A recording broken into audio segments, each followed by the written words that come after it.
Right. You can stay.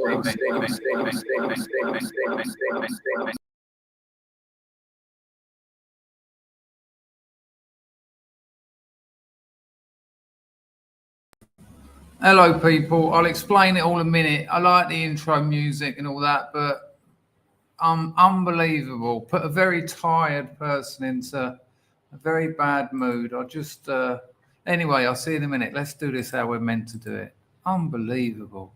I pay them no money and they still can't sort it out. See you in a bit.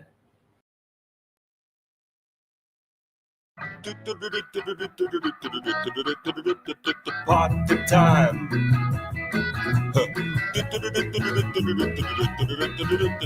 Party time.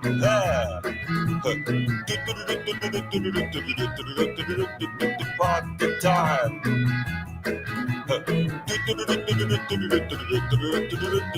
Party time. Drink your drinks and eat your eats. It's party time. Laugh your laughs and eat your eats. It's party time. Smile your smiles and do your blues. It's party time. Dance your dance and shoe your shoes. It's party time. Howl your howls and suck your socks. It's party time. Yeah. Oh baby, grab your craps and fuck your fucks. It's party time.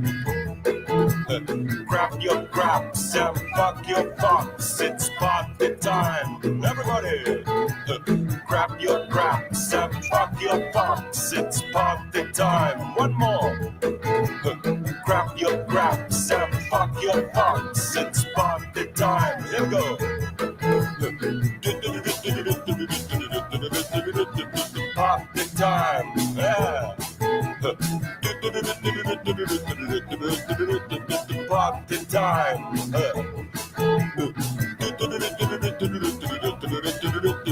Party time. Yeah. Party time. Party time. Party time. Party time. Party time. Party time. Party time. Party time. Hey. Party time. Yeah. Party time. Yeah. That's what I wanted. A little tiny image of me in the corner of the screen. Well, now where's it gone? What the hell? I don't even know if you can see me. I've gone. Hello. All right. Honestly, so I won't drag this out because let me put the light on. I won't drag this out because moaning isn't streaming, is it? That'll be stroming or moaning. So when you want to go live, you have to press go live, and then it says you sure, and you go yeah, and then it come up. You can get rid of the logo, that thing there, and put my QR code there, which would be nice, but it's in the YouTube chat anyway at the top with entropy. So, and I said no, I don't want that, and then it wouldn't go live. So I had to go press go live again, then go live, then the advert come up again. No, I don't want that. It was like, no, you pay or you ain't streaming. And look at the time now. That took me 10 minutes. And you know how frustrating computers are, where you just have to go round doing the same thing until someone at StreamYard wakes up and goes, oh dear. Anyway, we're over that. Now listen, I've got to give you a warning. First of all, I've got to give Packer the invite because his missus ain't about. She's at work. Whoa. Packer, I'll put it in the chat. Get in quickly so I can delete it. I mean, we might get some weird Rachel, someone else turn up because I was in such a mad rush to get this stream going. I sent the invite link to the wrong Rachel because as soon as I start typing Rachel, it predicts it usually, and it weren't. it weren't the right Rachel. So that was terrible. Here we go again. Press 10 buttons just so I can see Packer. What a mess. How are you, mate? I'm all right. This is a bit laggy. All the sounds laggy. You're very quiet, but that might be me. Is he all right, people? No, I think it's me because I got my volume turned down because the missus trying to get some sleep. It was our 7th anniversary on Saturday, and we had a few, and that's why I don't drink. Yesterday, what an horrible day. Not the physical. Physically, I was sound. Nothing. Just that sort of alienation, that sort of disconnect from the world. It was weird because we both woke up and I was like, I feel great. And she was like, yeah, no problem. She'd done a whole bottle of red. She's only about 2 kilos. I had 3 old fashions. I made them myself though, so they were a bit on the large side. So we could sort of say I had 14 of them. And half a bottle of Jack Daniels. And I started working Sunday morning, getting loads done, like not writing work. And I was like getting loads done. I thought, this is great. You know, not only am I feeling good, but I'm getting loads of work done. Got to about 2 o'clock in the afternoon and I just felt on the verge of, what's the word for it now? Unlivening myself. It was awful. And the missus was, and even though we were in the same house, we were sort of like separate. And that's horrible. That's an horrible feeling, you know, because me and her are so close usually. And it was awful. So that was a shame. We've got an Antipodean on the firm. Absolutely lovely. Good to see you, Don. It is. The only Yosser I know is, what's that? Is it Boys from the Black Stuff or... Yeah, that's different. him. That's him. That's Yosser Hughes. My name's Yosser Hughes. I can lay bricks. He reminds me only because his name starts with Y and it's an odd name. Who's the protagonist in Catch-22? It's something like Pags or Lars will know. It's something like Yossiferian or something. Come on, Pags. What's his name? Someone look it up. Yossarian. I think it's Yossarian. And it's just like, why do you have a character with a really... There you go. Nice one, Matt Zucker. Good call. John thought it might be Toswe Arafat. Pags didn't know that. Sometimes he doesn't like to be known as the man who knows. Yeah, that's it. It's an odd protagonist name, isn't it? That's a good call, Pags, to stick that out. But listen, people, I know I've said this before, but just so that everyone knows or everyone is here, there's only 34 people, and I'll have to repeat myself, no doubt. About 7 weeks ago now, maybe 7, it was time to write a short story for Substack. Because I hadn't written one for a month and I'd been getting them out monthly. Nice, good for my writing practice to get a short out every month. And I'd done the Jack Grapes. Oh, did I mention that they contacted me from the Jack Grapes Foundation asking if they could use my video talking about Jack Grapes writing techniques for their new social media thing? And I was like, yeah. Just put my Substack link there. What a treat that is, though. That was totally out of the blue. Anyway, and I just wanted to start it with a 14-year-old kid in 1986, me essentially, who's had enough.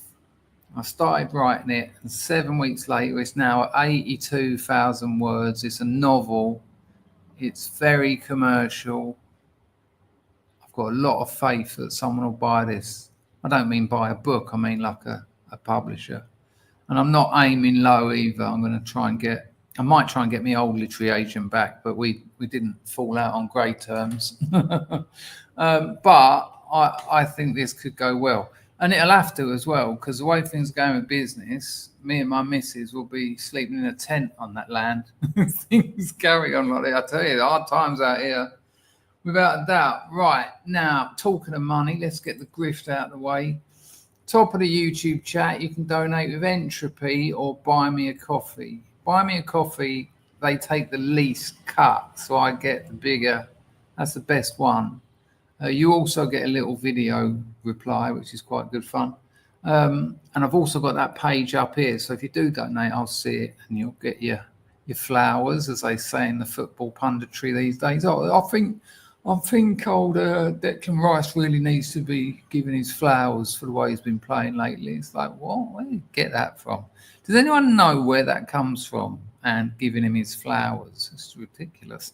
So entropy and then super chat at the bottom of YouTube. And there you go. That's all the grifting I'm doing tonight. I ain't got the energy. So imagine this, people. I wake up, I work all day. I'm not complaining, I'm explaining. I get up, I work all day. I make a video for this channel some days. I make a video for my work channel. I made 3 for that channel this week. I've got to write blogs and things. I'm writing the guide to impressioning. It's a lot of work. And then add something to eat. And then I start writing a novel if I don't stream. And I'll go to bed about 6 in the morning. I've done that for 7 weeks, and I'm just like a zombie. I took off Friday night and Saturday night. Obviously, Saturday was my anniversary. Friday, I thought I cannot risk the old bounce back Saturday migraine, and I am fucked. I think I've been getting about 3 hours kip a night. So 7 weeks is 49. We'll call it 50.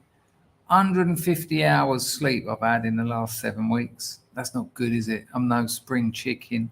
So there you go. So people have been asking for streams and where's your streaming? Do a stream. I'm missing a stream, and it's lovely. That's lovely when people are, well, I want to stream. But the reason, John was one of them actually. He said, "Why aren't you streaming?" And you need to move to a cooler climate. I thought, I thought I'll do a stream tonight anyway, and we'll just see how it goes. I mean, I'm fucked. We might do a call-in. I'll tell you what, I see Barclay's getting some traction on a video he made. Fair play to him. Good lad. Keep it up. I've already sent him a message, but he's got to be careful. He's got to be careful or that channel gets yeeted in one more video. I think a couple of the comments. Have you seen the video, Packer? Not the latest one. No, I did see it was there the other day, but I was in the middle of something, so I was just skimming through, and I haven't been back to it yet. Someone with a few more subs recommended it, so he's got a nice bit of traction there. I think last time I looked at it, it had about 1,700 views or something. Great stuff. But when I talked to Devon Tracy about it, he said you can talk about race, but there's certain things you say and that you've just gone. So that's why I tread very, very carefully. Hello there, Dottie. Nice, Dottie. I've seen your email, but it's a bit of an essay, so that'll have to wait. It's on the list of a long list of unread emails. Oh yeah, that was ridiculous, wasn't it? I don't know if you people saw it. Actually, I can show you it. Absolutely ridiculous. So ridiculous that I thought it might be ironic, but no one's going to that much effort for a bit of accidental irony. Hang on, it won't take me a couple of seconds to find. Yeah, got it. Have a look at this, people. Right, so if you don't know, I mean, I haven't been for a while, but from what I know as when I used to go, and I'm sure it's the same, Glastonbury has two 8-foot fences. Right now, you used to have to pay a scouser like a $5 to use his rope ladder, or they'd just throw you over. You'd throw your bag over, and then they'd get you'd put your foot in about 5 of their hands. They'd just launch you over. And there's a load on the inside to catch you and launch you over, and then they all have to scarper because there's patrols in between the two fences, like 4x4s coming along.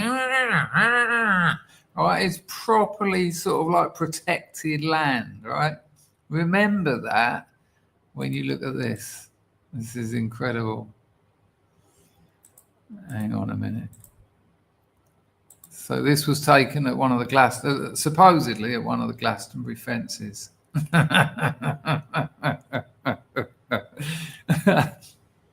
The only reason I don't see any borders is because you've covered it up with your "I don't see any borders" fucking poster. It's It's ridiculous. Absolutely ridiculous. I mean, the Glastonbury stories are a liberty anyway, because hang on, here we go again. Press that, click that. Yeah, Glastonbury was originally a travellers' festival. Now I'm only talking new age travellers, but they're still they were, we'll call them travellers. People who lived in trailers, who lived in coaches, buses, all that sort of stuff. Scratters, crusties, sort of late 1980s dreadlocks and army clothes. I was one of them. And but it started a long time before that. I mean, I was just part of that era of it. Anyway, they started the Pilton Festival down on that manor, and every year they'd go to Stonehenge for the solstice, and then they'd go down to Pilton for the we're all here, we might as well carry on filling ourselves with LSD and alcohol.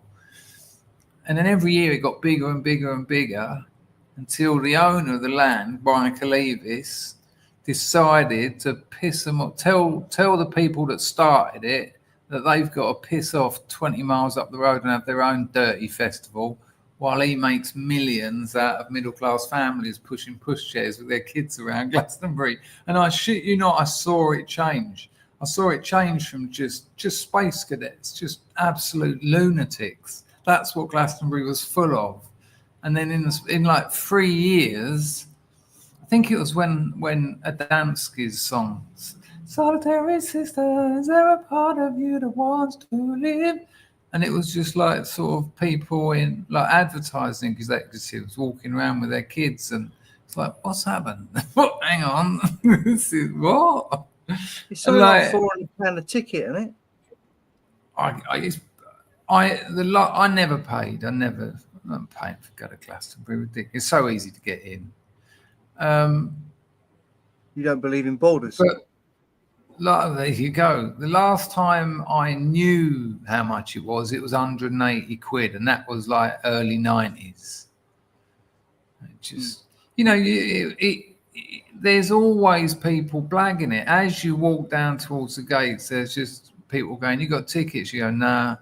So they stamp you with a UV stamp, and they walk through with you. They say, "No, it works," because sometimes you get people conning you. It's nothing. They just put nothing on your hand, and when you put it under the thing to get in, they go, "You got nothing there." But they walk through with you. Or there's other people helping you in. There's people who are staff who can get you in, or you can just hide in a car, like someone who's got like a food stall or something. You just hide under a lot of boxes. It's just easy to get in. But the thing about it is Glastonbury, you can get, I think you're allowed to pull up on the Wednesday, but Thursday really, but it starts Friday. That's when all the official music starts, and it ends Sunday night. Now listen to this. Listen to the Glastonbury Festival of Peace. Not only did they have that bloke on Barclays video, just an anti-white racist, one of the headline acts, just shouting out, "You want your country back? You can fuck off." It's like, wow. Right. Not only, I mean, to me, that's a minor point considering a lot of the rap and hip hop acts that have been there over the years and what they've said on those stages. But on Monday morning, it's just a sea of tents. It's like they're disposable. We used to have to hitchhike down there. We were that skint, and we'd have to find ways to make money when we got there to eat and to, we had narcotics, obviously. But, the people it gets to Monday, they've got their little cookers, their sleeping bags, their tents, and they ain't packing all that up. Well, that's a lot of hassle, isn't it? We can just walk off, get our taxi to the car park and drive back to London. Honestly, I'm not talking, anyone who's been to Glastonbury will tell you this in the chat. There are thousands of tents. It's just like it's like all the tents that were there before, but there's just no one in them, and their sleeping bags, sometimes coats, Wellington boots, all that. They bought it all just for Glastonbury and just left it there, and they pay people to clean all that mess up afterwards. Some people get in for free just to clean up the mess. It's a shithole, Glastonbury. Like there's bins everywhere, but they're just piled up and like they turn into mountains of fly and rat-ridden shit. It's a strange sort of, we're all about sort of looking after the planet and peace and love, and no, it ain't. Anyone who's been there more than 5 times has learned how to make money out of it, and will have a stall, have a shop, be selling food, selling head massages, anything. I remember the first time I went, I was a proper young sort of hippie, 15, reading Carlos Castaneda, Journey to Ixtlan, Doors of Perception, all that sort of stuff. Got to Glastonbury, was a little bit. I thought, why all the people selling drugs? These big black fellas with dreadlocks. I wanted some old bloke who said, "Oh, this is a nice bit of Manali," and it just wasn't the case. It was dangerous people, and I remember thinking, why is all this music? Why is it all dance music? I thought it'd be like Hawkwind and Ozric Tentacles. No, you have to go well off piste for what it's meant to be, and then you've got just headline acts. I think Rod Stewart headlined this year. Now, don't get me wrong, I like a bit of Rod, but not Glastonbury. What the fuck's happened? Yeah, everyone there's on the make. Incredible. I used to go to Cambridge Folk Festival. We've talked about this. Now, that's not Strawberry Fair, is it? This is what we always have this. But yeah, Strawberry Fair is more family orientated, or it always was. Right. And it's much cheaper, and it was B headline acts, but it was good people. Jules Holland turned up, and the Levelers, people like that, The Levelers. I saw what's his name? I can't remember his fucking name now. The bloke who sang Lydia. Dean Friedman. Saw Dean Friedman there, which was weird. I don't know about Lydia or Dean Friedman. And what was another one? Lucky Stars was probably his biggest hit, which he had with some bird.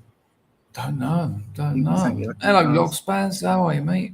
Good to see you over here. Just so you know, Chris, I'm going to have to shoot out at some point because my missus is going to ring. She wants picking up. I don't know when that'll be. You're all right. No problem. She hangs out there long enough, she'll get picked up by someone else. So you don't want to be late, do you?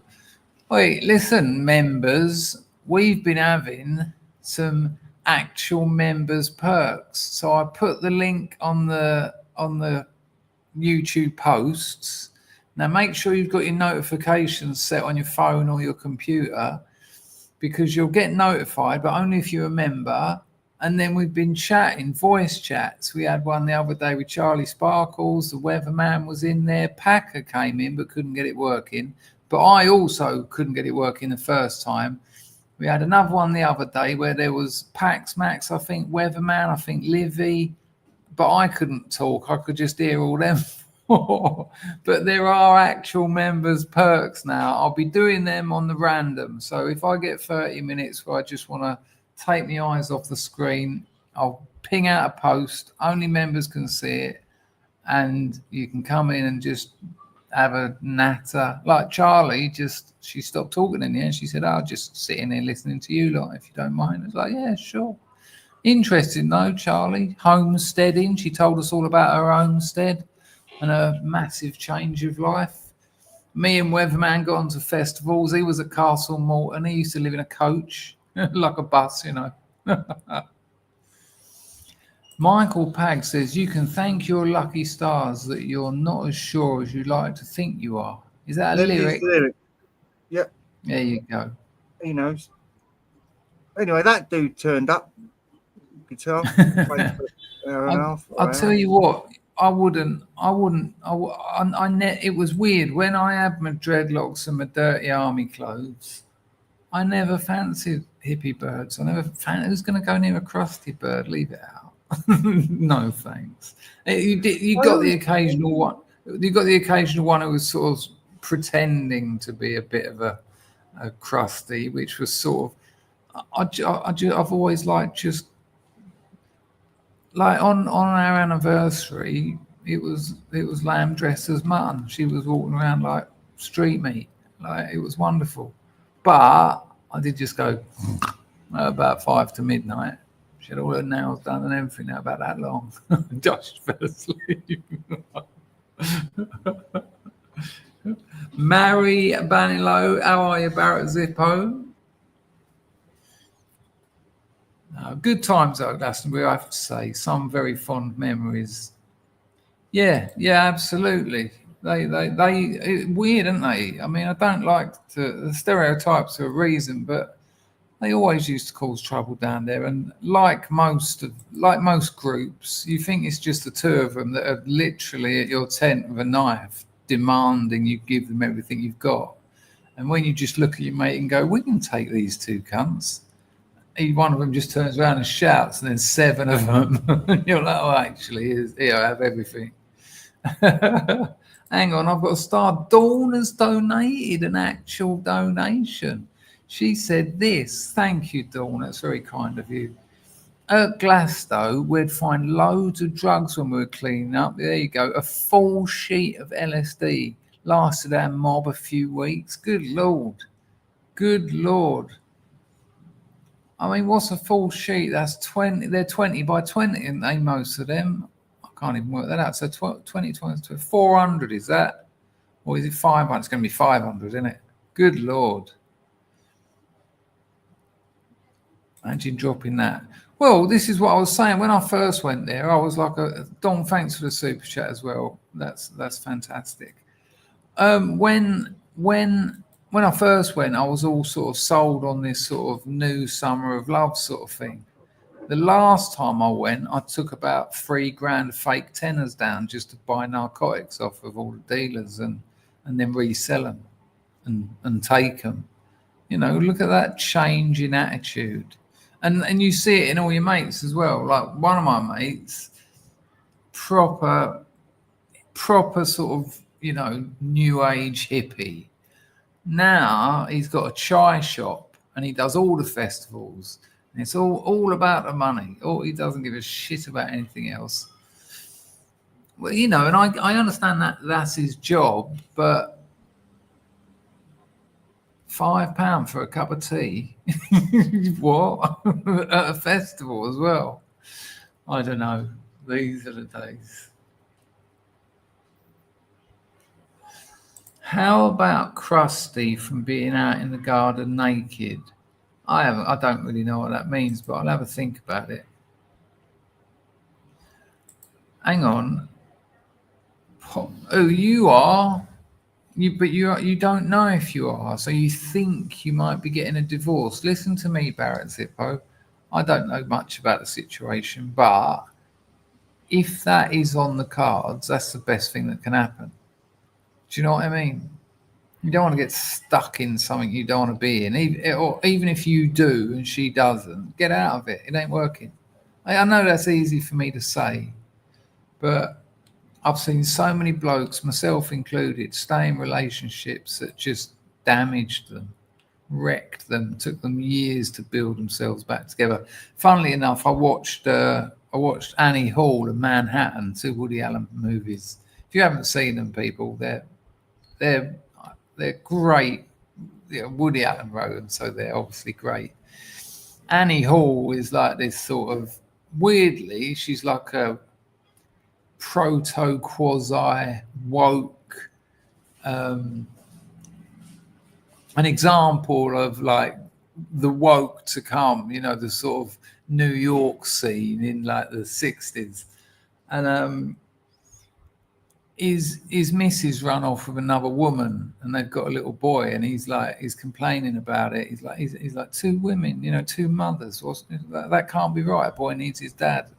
It's all sort of just offhand, and you know, it's lovely because how do you write and how do you act just saying little offhand things? I find that amazing to be able to actually be able to pull that off. And there's a bit where when he talks about his 2 mothers, and she says, "Oh, I think 2 mothers is fine. I think it's great, you know."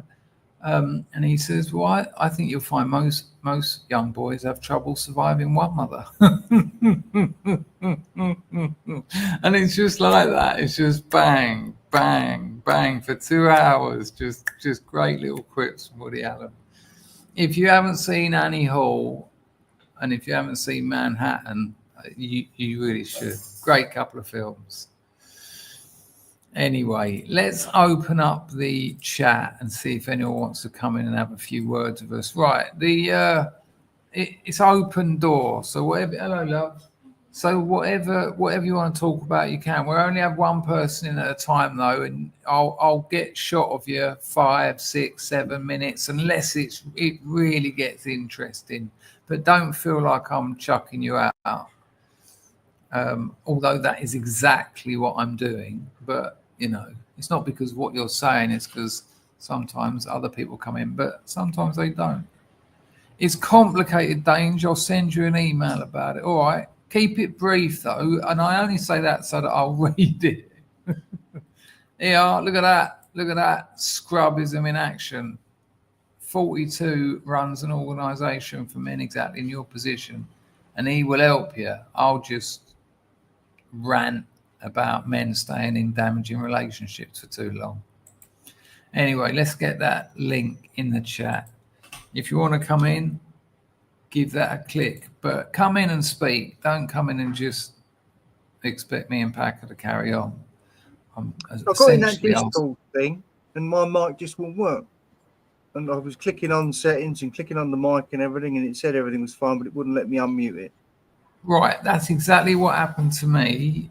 And then next time I tried it, before I went in, I went to the audio and video, and although it was the same, I just checked default. You can go to audio and video settings, and then it worked. So I think it's one of those things that sometimes it works, and so if it doesn't, just log out and log back in and give it another go. But it worked. It was quite nice. I said to the webman and Charlie, I've only got 30 minutes or so. I think we're on there for over an hour, and it's nice to actually give the members something. Do you know? It felt about time. I'll put that on the screen, John. But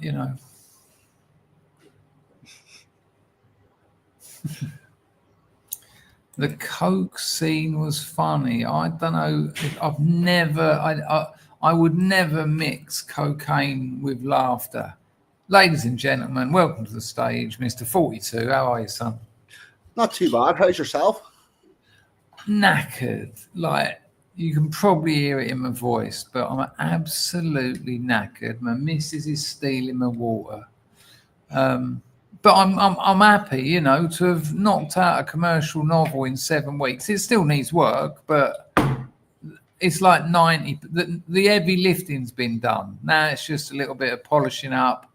I've managed to get Gemini. I've made my own editor, because it's not like my other avant-garde, postmodern, unreadable novel. I can actually give it grammar and punctuation rules to follow. So I just chuck a load of text in and say, do this, and it does it, and it's all so lovely. So I will be contacting agents, I would imagine, by the end of July, and I'm quite excited, because the chances of it getting published are low, because that's what being a writer's like. They're a lot higher than they were 5 weeks ago. The chances of it being published are a lot higher now than 5 weeks ago. It's the most publishable thing I think I've ever written, apart from the one I published when I was a lot younger. But I honestly think it's if I can get it to the right agent who can understand the value in it, they'll be able to sell it without a doubt. It's great. If you want to be a beta reader, 42, I'll send you a copy. Yes, I'd be interested. That sounded like no to me. Oh well, it sounded like no to me and Packer, by the way, judging by his response. No, it sounded like, I don't know if I'm qualified. If all you want is this an enjoyable book, then I can do that. But anything past that, no. You know, the main question is, what's wrong with it? What's wrong with it? Yeah. That would be the question. I mean, I'll take any praise, but it doesn't help me. But if you could come back and say something like, it was all right, but by halfway through it just was repetitive. I felt like I was just reading the same book. Do you know what I mean? Yeah, right. And also, if you've got the time and you'd be look, I'll send you the file and you can read it if you want. How about that? I think that's so. What's been going on in your life, or your mind? What's been on your mind? If you'd prefer to talk about ideas rather than experiences. Of a Make new something take up. of a new take on Maslow's hierarchy of needs. Okay, well, describe Maslow's hierarchy of needs first, so that people know, and then give us. I'll get an image up. So start. You'll struggle to get a clean image because they've added gender and stuff into it. But basically, it's a pyramid, and along the bottom you've got your oxygen, water, food, shelter, clothing, and the idea is you can't go up on the next level, which will bring you into security, employment, and stuff to make it sustainable until you've got your bottom level done. And then on your next level, you need that filled in before you can have a successful relationship. So you've lost Packer. You've lost him. Absolutely oblivious to what you're talking about. Look at his boat bracelet. Nothing. I know you're listening, but are you comprehending? There you go. 42 something. I know they're not the same words, but they mean the same. That's exactly it. But what I did whenever I escaped in 2012, I did all that. I made sure that my bottom line was all secure. But what I failed to do was go back and look at it again a few years later. Because what you consider to be shelter and security should be different whenever you've already been escaped from somewhere for 5 years than whenever you were just incredibly happy to have a door that you could lock. Right, that's quite abstract. I'm lost on that, I must admit. You're going to have to... So whenever I first escaped, I've got my flat. It's a council flat. The only way I can lose that flat is if I don't pay the rent. And so you've got shelter and a bit of welfare to feed yourself. But after 8 years, I hadn't done anything to improve my living conditions. Whether it just it stayed stagnant, it was exactly the way it was whenever I was not. Was that because it was just such an amazing relief to have got out of a dysfunctional relationship? Partially that, but also I hadn't realized I didn't realize that not going back and making the bottom layer really solid was holding me back from moving forward in happiness. It's interesting you say that, because in the 12-step programs, which I love and hate, so many of them, they stop using and they think, I've cracked this, but they don't do the rest of the program. And there's nothing worse than someone who stopped using but hasn't changed. Now, you haven't got to do that via the program, but there was a reason you were drinking, not you, but one was drinking 2 bottles of scotch a day for 10 years. There was a reason for that. And if you take that scotch away and don't make any changes to the way you live, the way you think, you're just going to be hanging out for that, not necessarily the scotch, but for some kind of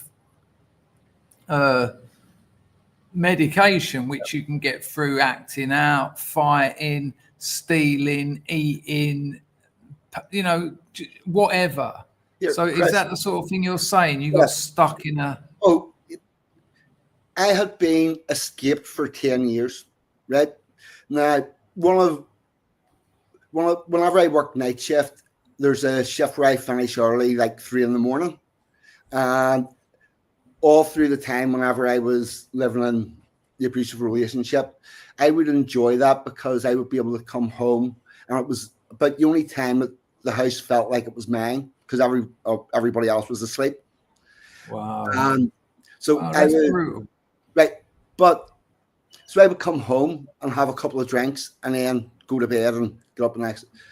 But I'd been escaped for 10 years and I was still manifesting the same behavior whenever I came off work on that shift, whenever I didn't need to, because I could be casual and relaxed in my home all the time. And I hadn't changed any of that.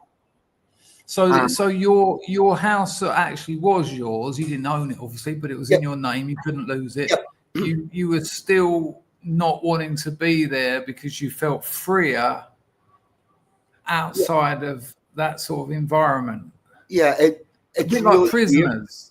Weird. It's all the coping strategies that was given to me by the mental health professionals, and by the way, these coping strategies were advised to me by psychologists and shit. Whenever I left the relationship that required the coping strategies, those coping strategies all stayed. Every fucking one of them. Wow. And that's after a year and a half of counselling with the Men's Advisory Project, where I figured out how I got to where I was. 10 years of intimately looking at all of this shit, because started Men's Rights in Northern Ireland, the fucking had sit downs with the First Minister about it.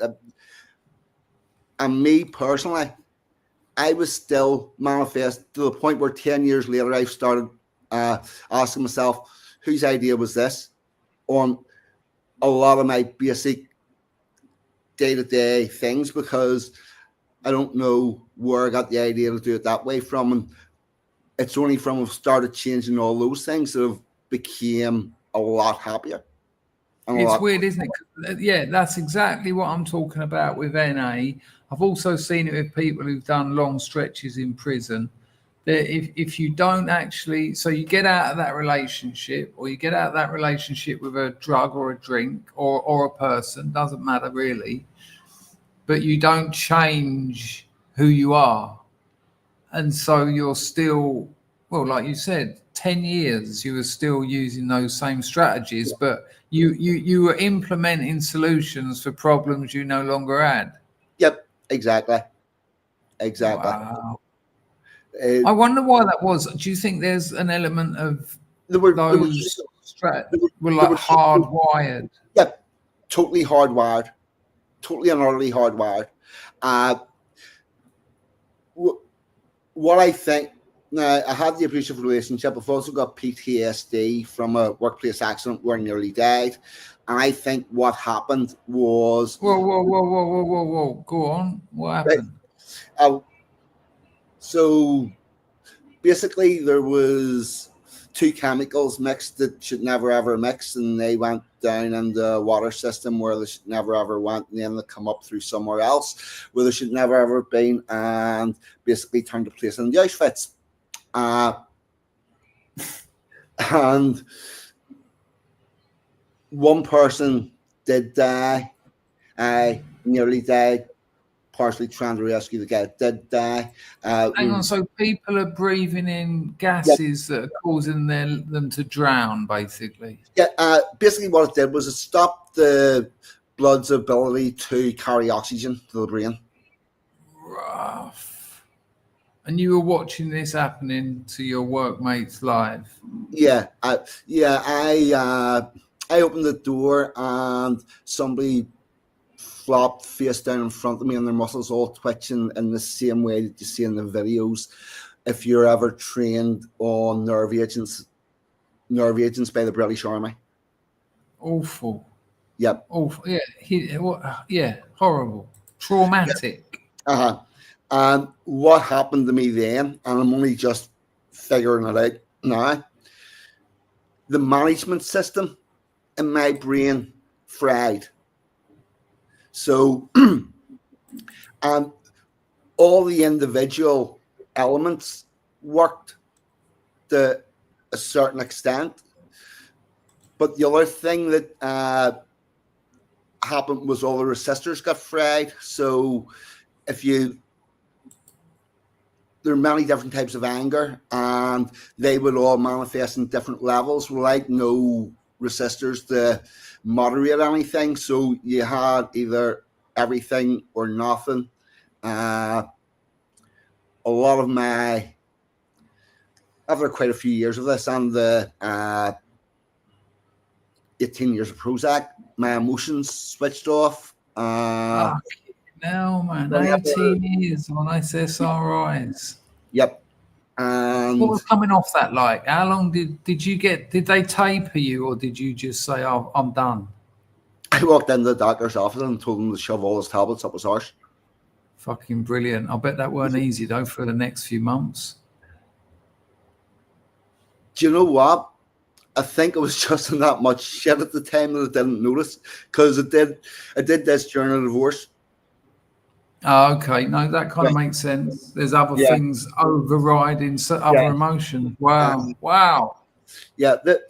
Fair play to you, though. That takes absolute balls. I mean, I know people on SSRIs and, they're like junkies. You're like, why don't you think about stopping that? They go, nah, I'm never getting off these again. I was just starting to go through the process of escaping and all of that.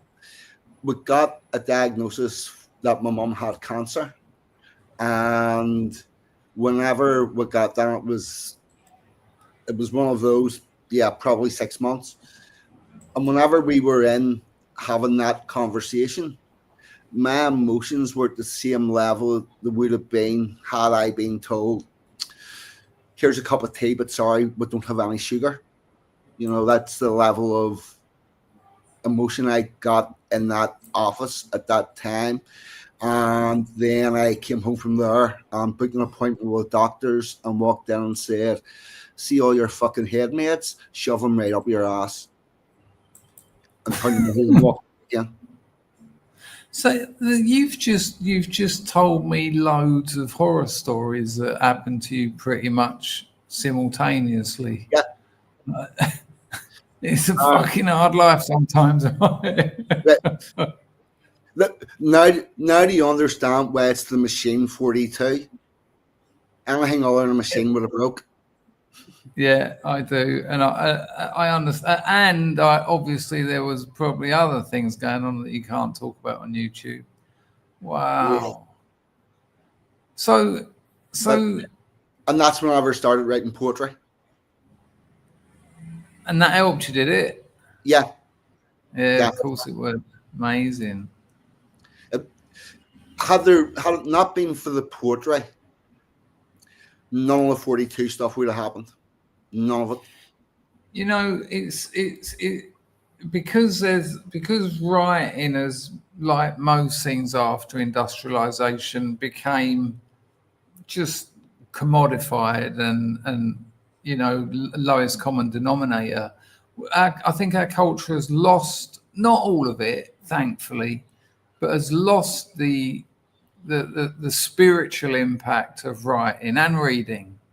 It's considered like a pastime, whereas historically the codex, the idea of the book that you you turned the leaves and read, that someone had spent years composing, they were sort of sacred almost.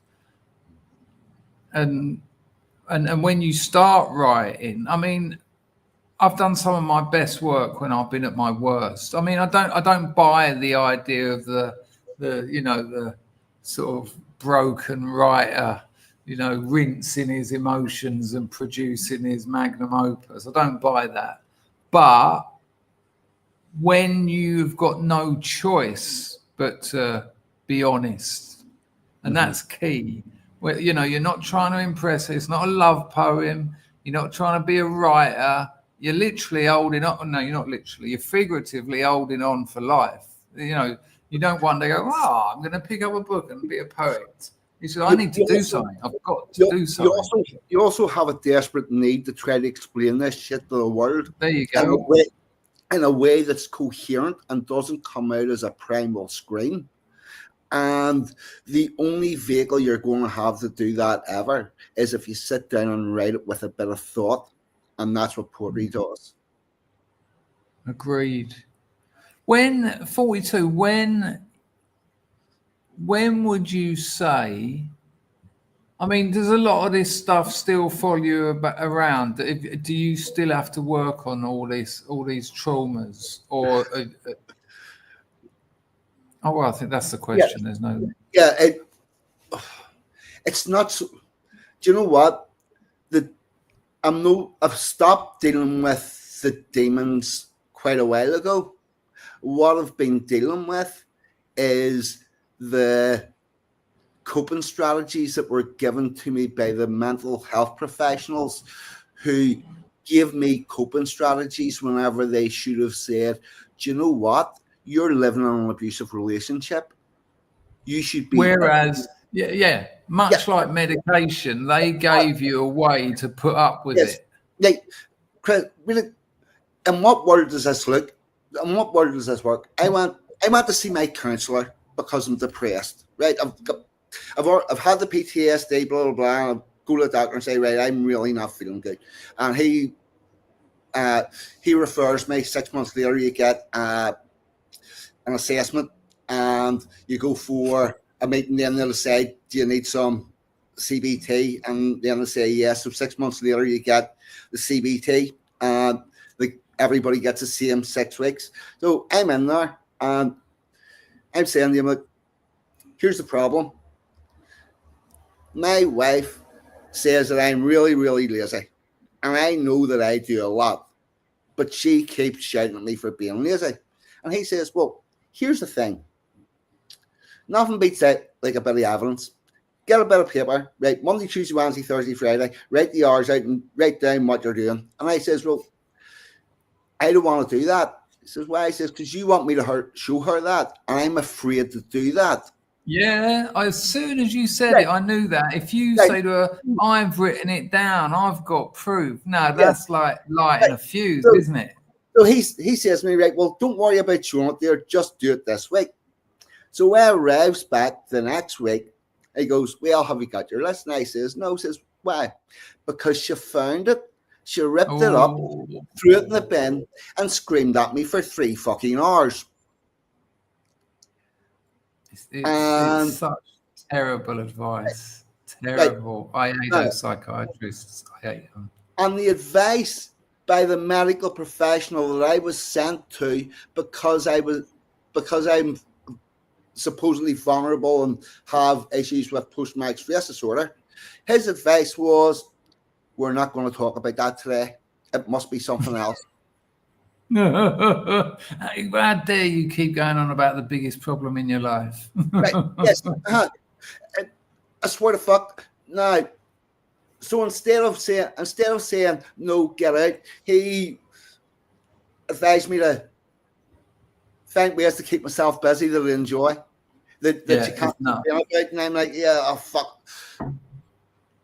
It was like when Jack come on here from Rags and Jacks, and he said to me that he had a great childhood, and I'm not arguing whether he did or not.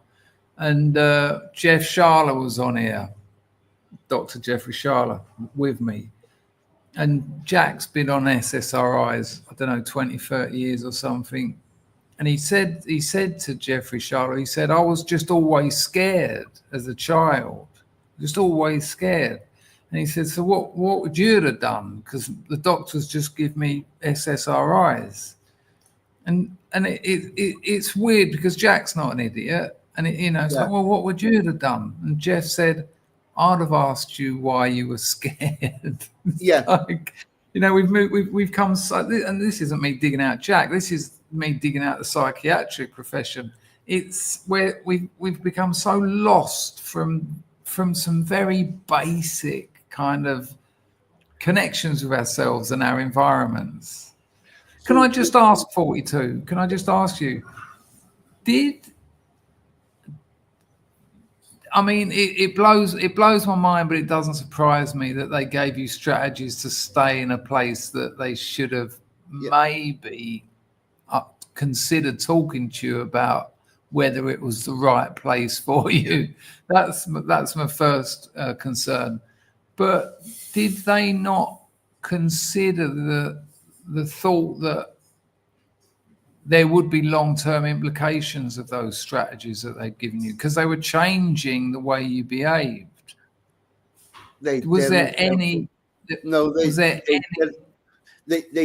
give a fuck. What you have to realize is that our mental health system, as it sits, and I am a case subject. I can talk about this because I was involved with it for fucking 30 years. It's not there to fix anything. There's no money in that. Where's the money in getting someone well?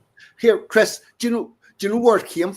Do you know where our see if we track cognitive behavioral therapy back to where it came from? What, CBT, where it came from?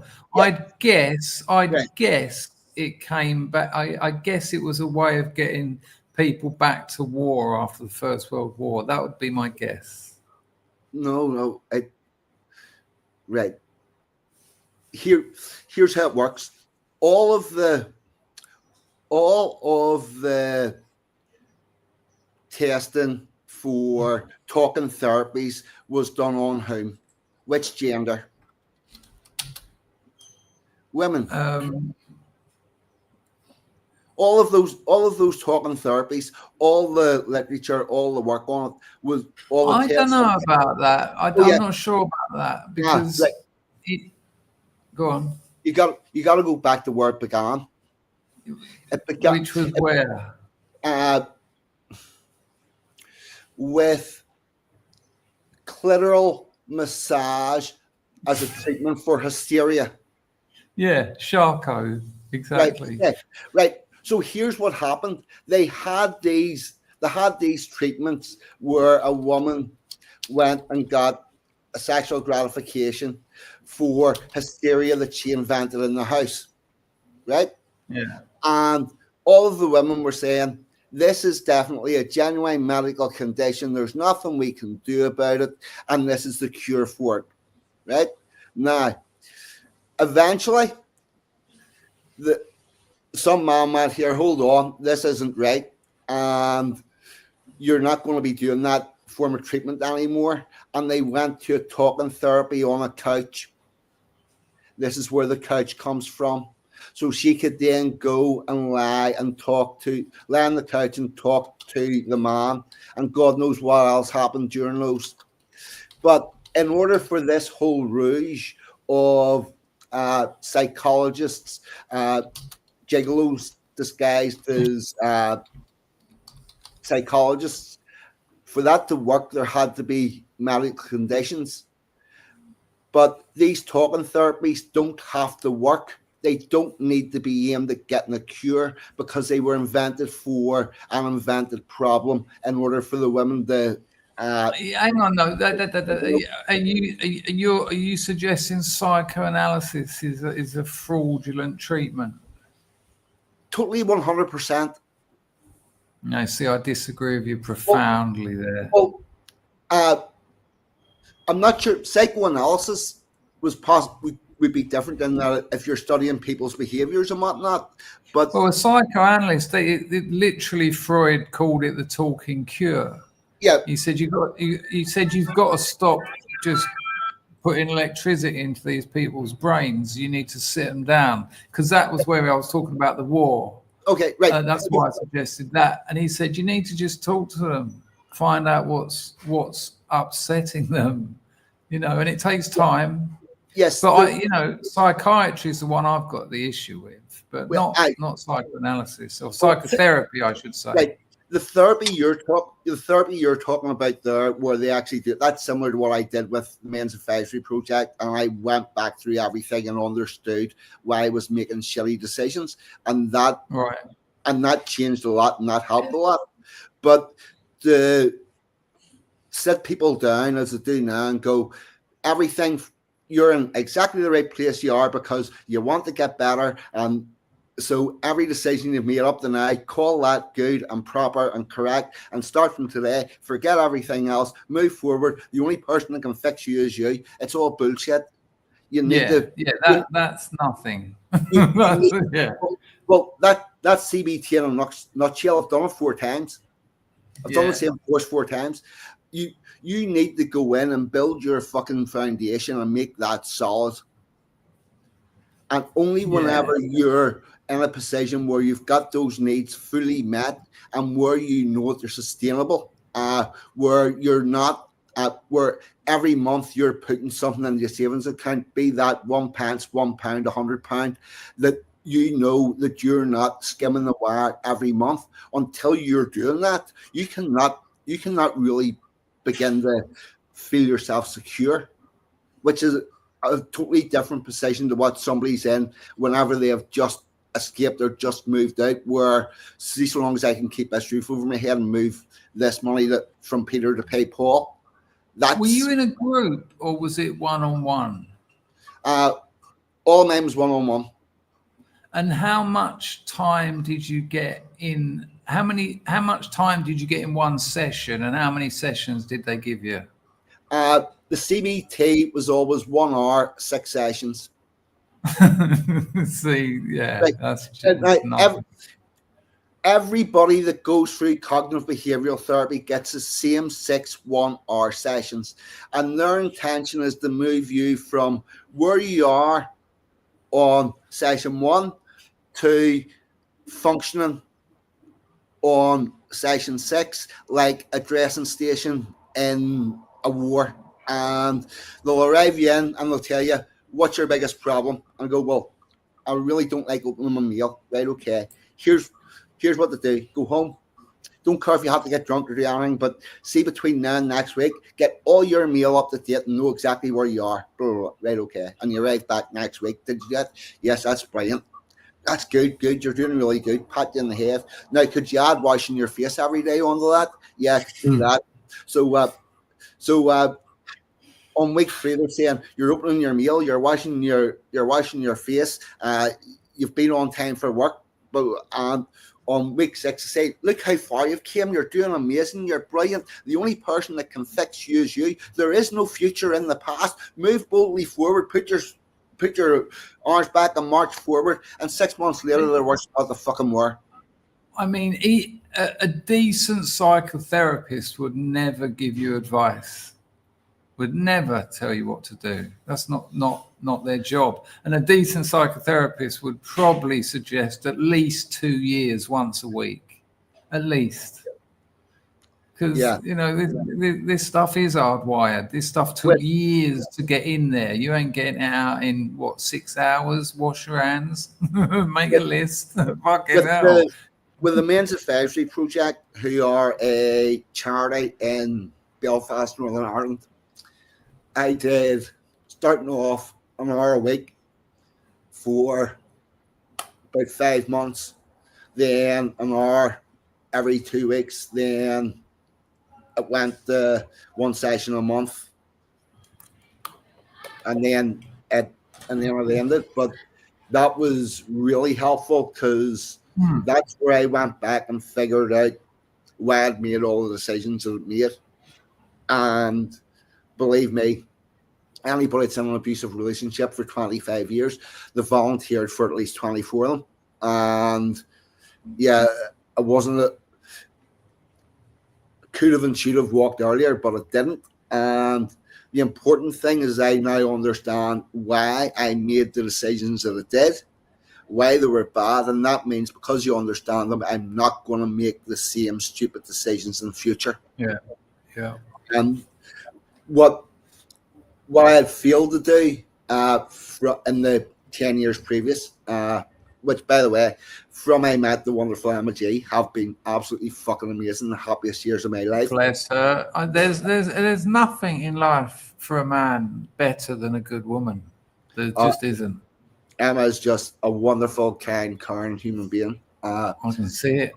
Yeah, but the what I hadn't done was went back and then figured out, like, even how in the last 6 months, I've changed how I eat and how I organize my budget weekly and whatnot, because it started off whenever I first moved in, doing what I can do instead of figuring out what I want to do.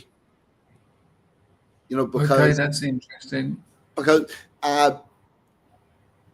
it's almost like it's took me this length of time to feel that I'm allowed to enjoy things. Yeah. Yes, yes. I know what you're laughing at. We all knew that anyway, Emma. It didn't need saying. Yeah, that's a really important point. I've been through fucking years of therapy, literally years, and years of group therapy as well, which is really hard. I mean, therapy is hard anyway. My best therapist would barely say a word. His job was just to nudge me away from. I'd get to like a crossroads where I could go down my usual. I'll make a joke here, or I'll sort of deviate, or have some balls, and it just sort of go, hang on, let's just go back a bit, and it'd say to me, it'd say, your breathing changed when we got here, and then goes, so I just want to, and it would seem like something irrelevant, but it'd make me follow it up, and soon it would be about my mother continually calling me an idiot. Like my mother always called me stupid, always called me an idiot. That was like her default setting. Like I'd come home from school and I'd be like, hello mum, you all right? She goes, yeah, why wouldn't I be? Like I was interrogating her. And then I'd go, well, I was only asking, and she goes, stupid. And once when I was about 30, I said, right, this stops. I don't want to be called mad. I don't want to be called stupid. And I don't want to be called an idiot by you anymore. And I was welling up. Like I was so scared. My mother was never violent with me physically, never. But I was scared to tell her. And she actually totally denied it. She said, what are you talking about? And I was like, you call me stupid all the time. And with this therapist, he said, you had 2 degrees by the time you were 23, including a master's degree. And I said, yeah. He said, it's a bit overachieving, isn't it? Were you maybe trying to prove something to someone? And I didn't want to do those. I wasn't interested in that. I wanted to get out into the world of work. But because my brother got a degree, my mum was really proud of him. Sorry, I did deviate, but just to go back. Was your brother the hero child? That gets really complicated, and I don't want to talk about my brother. All right. Sorry. Me and him have fallen out about that before. But so are you the scapegoat child?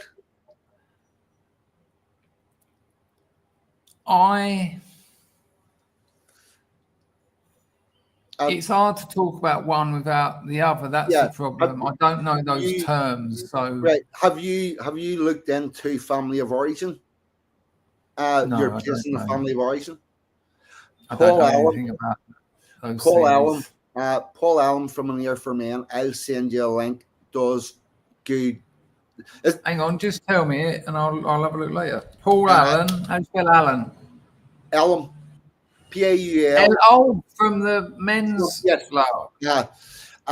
It'll be on the channel An Ear for Men. All right, I've got that dialed in. Nice family of origin. But I just want to go back to what you were saying about what you wanted and what you could get. Yeah. When I first got rich, and I ain't anymore. I've had one donation tonight, people. devastating. But when I first got rich, I didn't spend any money. My girlfriend at the time said, you've got 250, you've got £250,000 in your bank. And she said, and you're still wearing that 15 years old T-shirt. And it took me years to just allow myself to do something nice for myself. Yeah. I couldn't eat in restaurants. I couldn't go. If I went into a restaurant, it was more stress than it was a pleasure. Like I'd have a nice bird and she'd go, and one in particular, she was right at the top of that industry. And so she could get us in anywhere, like the IV, you name it. And like the finest food, the finest service. And for me, it was 2 hours of fucking torture because I'm just not worth that. I'm just not worth that. I'm stressed. I don't know what knife do I use. And, now that when I finally dealt with all that, what a relief going to a restaurant. No, I'm paying you. You work. You get that fucking food on my table. Take my coat. Chris, do you think that has anything to do with, you've talked about a lot, what you would spend your money on was illicit pleasures that were gone and had nothing to show for them, as opposed to, I think part of that was, I want to get rid of this money, but I don't want anything to show for it that people can say, why is that person like that? You're on the right line, and again, you might be right, actually, but my thought about this, my interpretation of it was, I was spending money that I'd done well to earn, that I wasn't selling drugs. It was a real proper business, but I was still being naughty. That money went on whores and drugs. Yeah. So I was still being a naughty child, and it is prostitution is a very immature thing to involve yourself in. Well, it has no, there's no sexual or intellectual or physical maturity to it. It's like being a kid in a sweet shop, isn't it? You just stick your hand in and grab whatever you want. And then afterwards, there's you think there's no repercussions, but, And so, there was no investing. There was no sort of financial management. I might as well have been 8 years old. Yeah. I feel like I have been holding myself back from anything that's more than basic because I'm worried about people saying, why does he deserve that? And that's a hangover that I've only just realized I still had because... Sorry, 42. It cut out. Say the first line again. I feel like I've been holding myself back from having nice things because I've been worried that people will say, why should he be allowed to have that?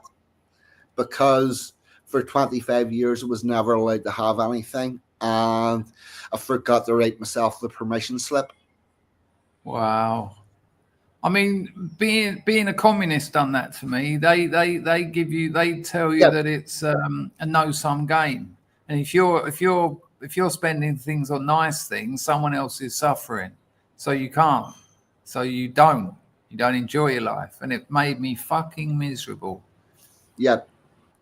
And even when I went out on the piss, but I'd steal other people's drinks and that, even though I had £100 in my pocket, more than most students, because I recognise, not recognise, but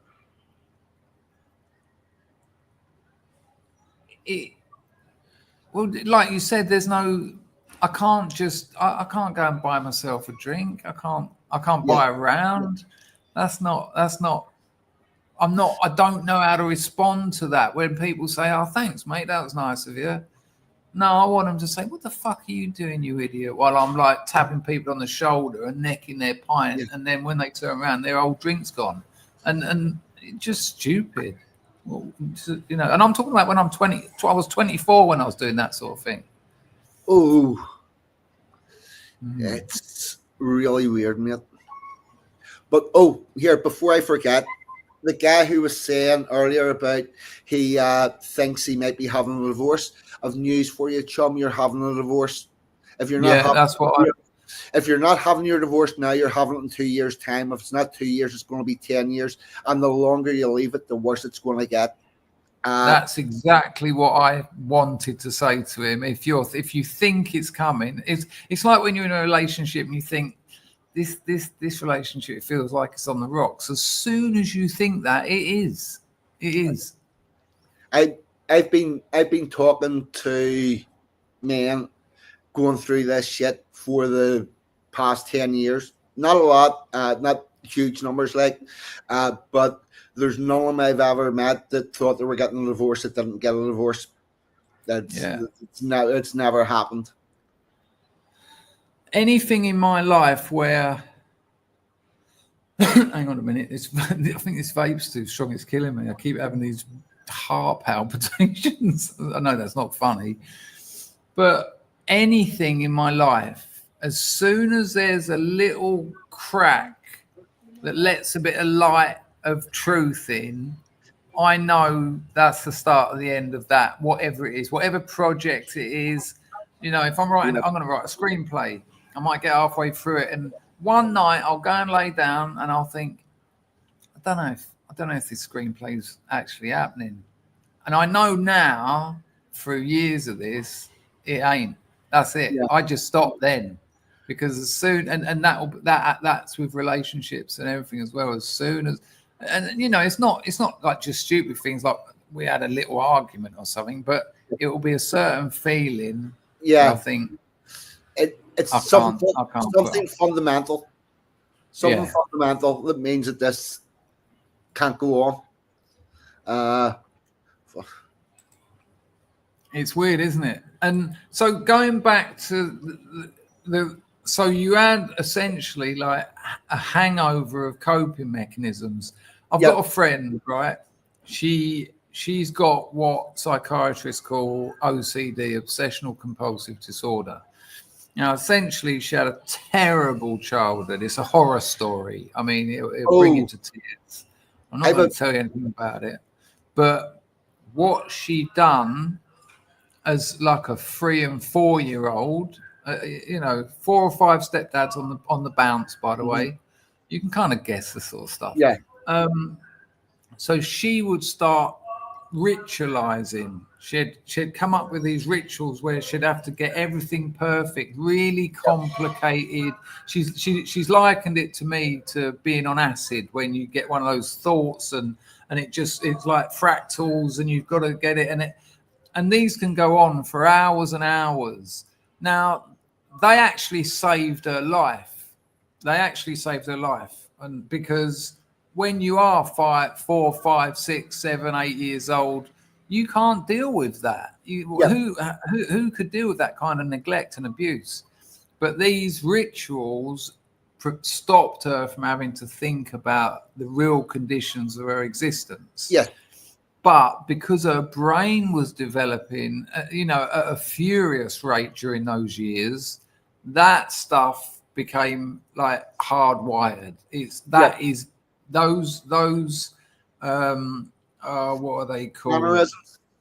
No, it's actually in the brain. We don't really need to go this deep, but all those neurotransmitters, the things that carry information, and they were all set up for that. So to this day, she still does it, and it can be about nothing. It can, some days are better than others, but she can get caught in a ritual.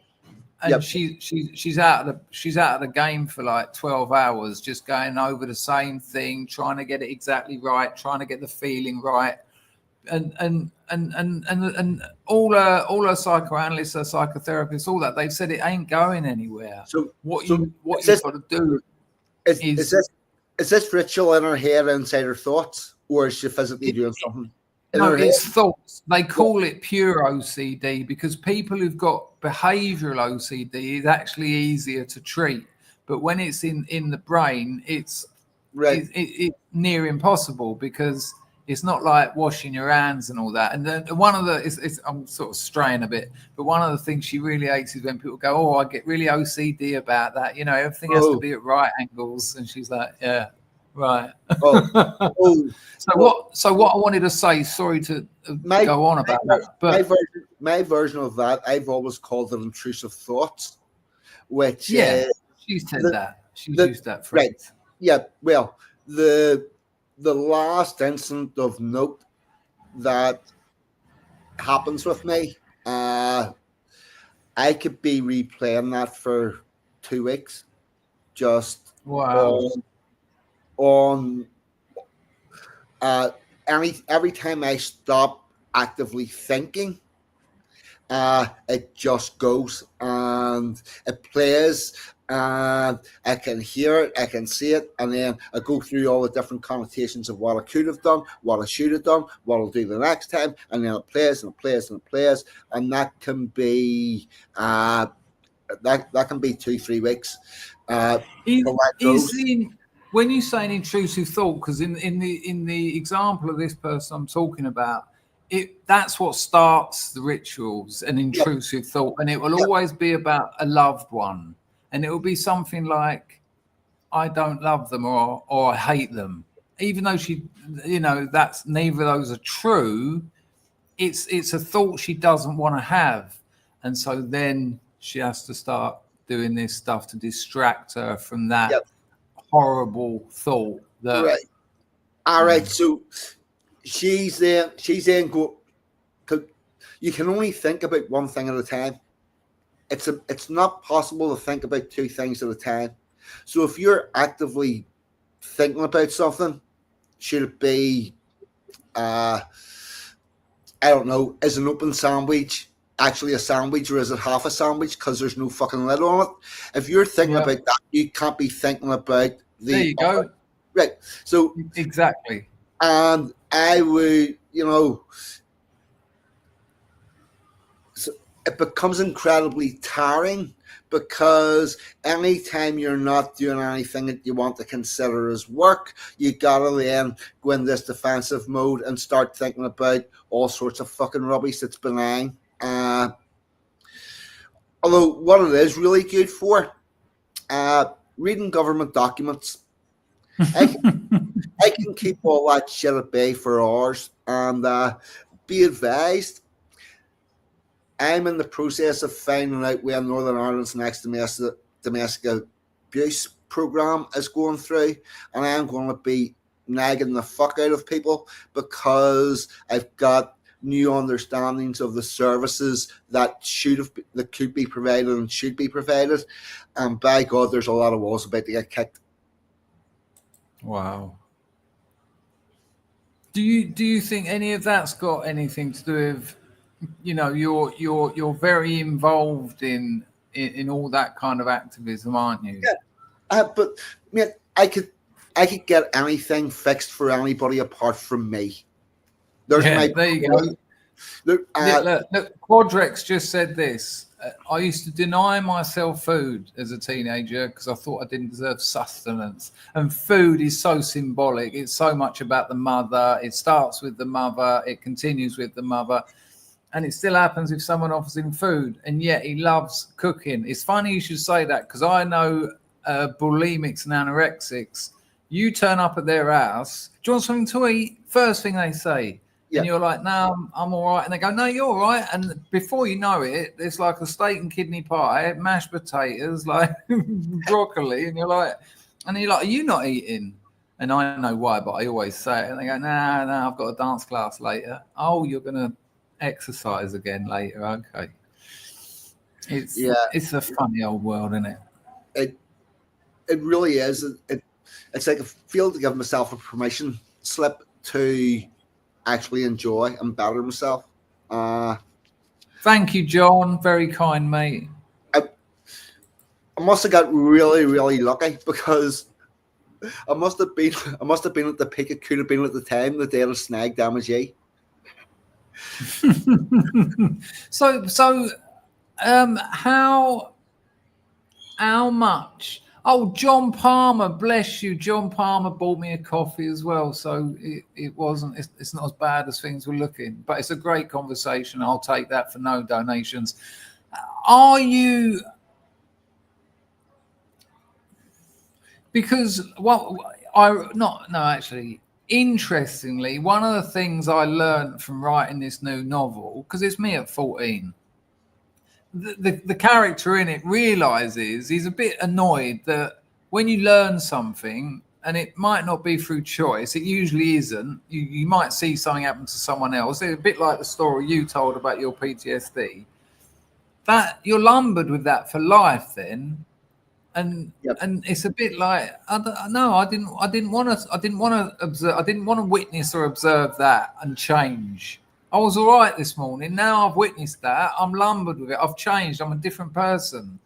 And I think the question I'm trying to ask you is, because what most psychotherapists will say is that you'll never get away from those thoughts, but you can respond to them differently. So in the case of like OCD, when you get an intrusive thought, rather than immediately go to the rituals or whatever it is, just accept it. Just say, okay, yeah, that's horrible. That's not pleasant. I don't like this feeling. I'm stressed as fuck. And over time, you'll rewire the way you cope with these things. But those things don't go away because they are who you are. So the question, again, I've said the question 3 times to you now.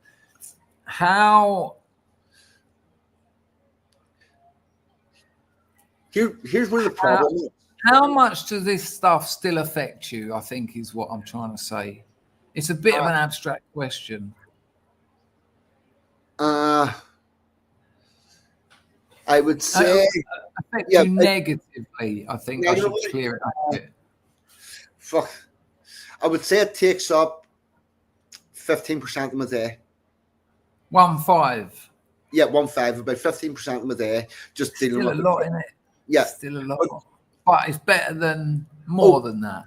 But here's the thing. I feel like I made a breakthrough at the start of this year, where I eventually went from thinking about getting through a day to getting through a month, and that was a really big thing. But here's the crux of the green.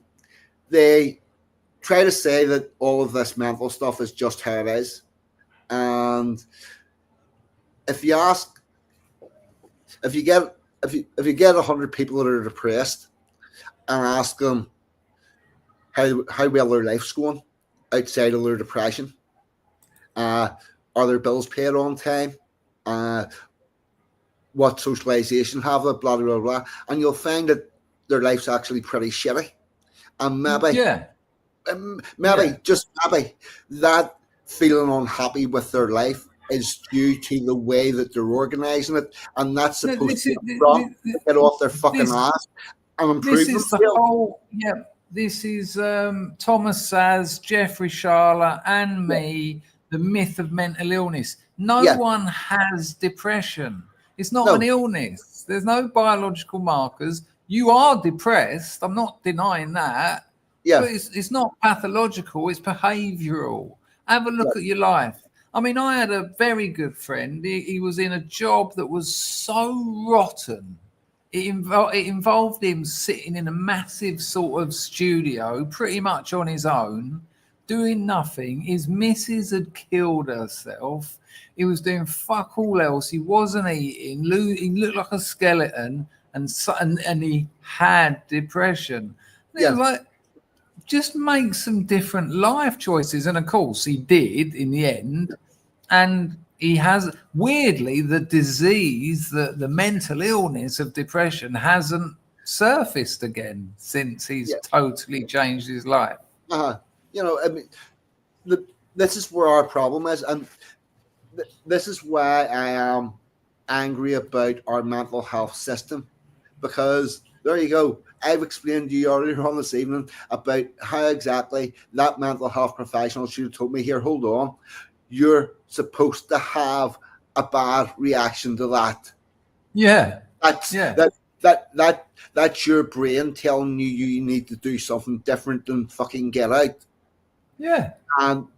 But instead, I come out of that thinking this must be how everybody's relationship works, because the mental health professional told me it's fucking normal and I don't need to worry about it.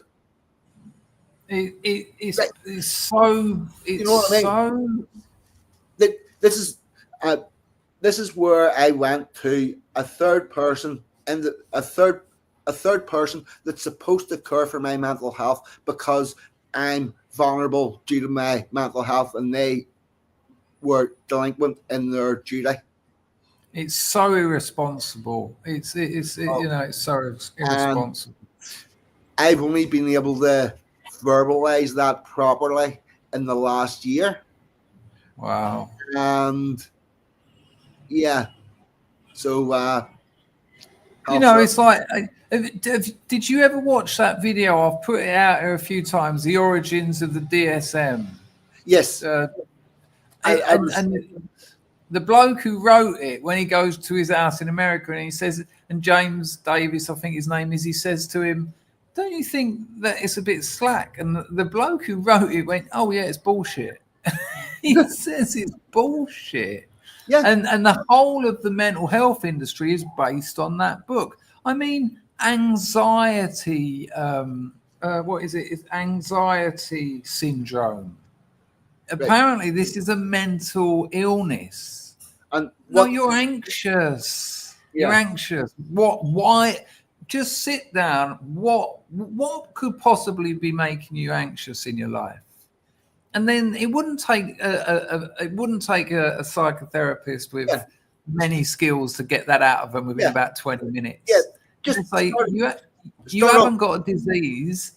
Yeah, you're anxious because of this that you just told me. This sounds to me awful. I couldn't live with that.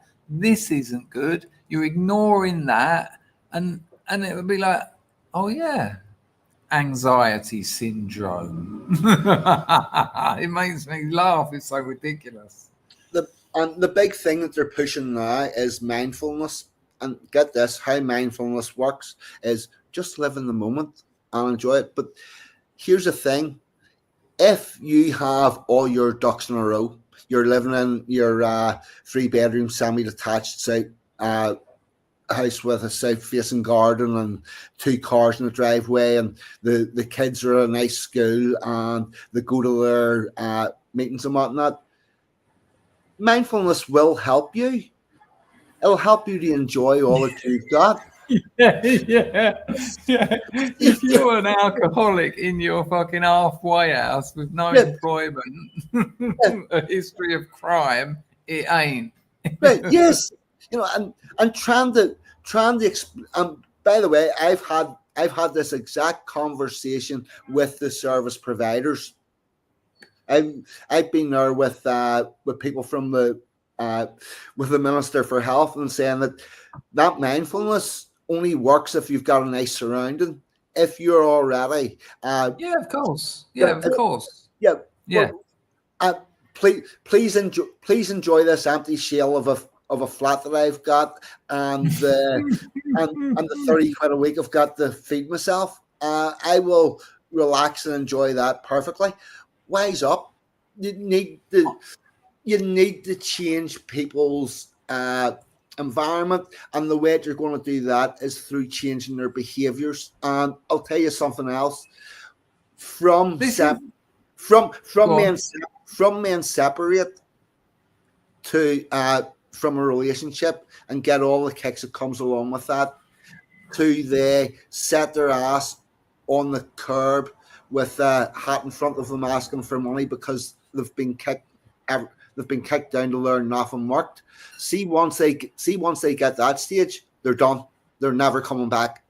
Yeah, they're never going to have the ability to put that back together. And most of the homeless I knew in Soho, they didn't want to live in a house ever again. Yeah. I'd said to him, why don't you sort yourself out? You're a clever bloke and all that. And they just can't cope with it. They're like, I can't cope with all that admin, all the landlord schedules, because it damaged them, because they were put in it in a position where there was traumatic things happening to them. I think you're right. Try paying a mortgage for 25 years, which should have bought you a house, to have that taken off you, and see whether or not you want to do that again. While you are put out of that house, and all of your wages are used to pay for the mortgage payments until it's used, leaving you and some other blokes bringing up your kids. Yep. Right? Yes. And if you can't get through that one way or another and end up fucking sitting on a curb, you're never coming back again. Because why would you? Not that long ago, you did everything right. You paid the money. You were doing everything right, and society decided. It's a really good point. Why try? It's the same as why whenever you look at African countries and you look at people that live in shanty huts, and the reason they live in shanty huts is if they had anything nicer than a shanty hut, somebody would take it off them.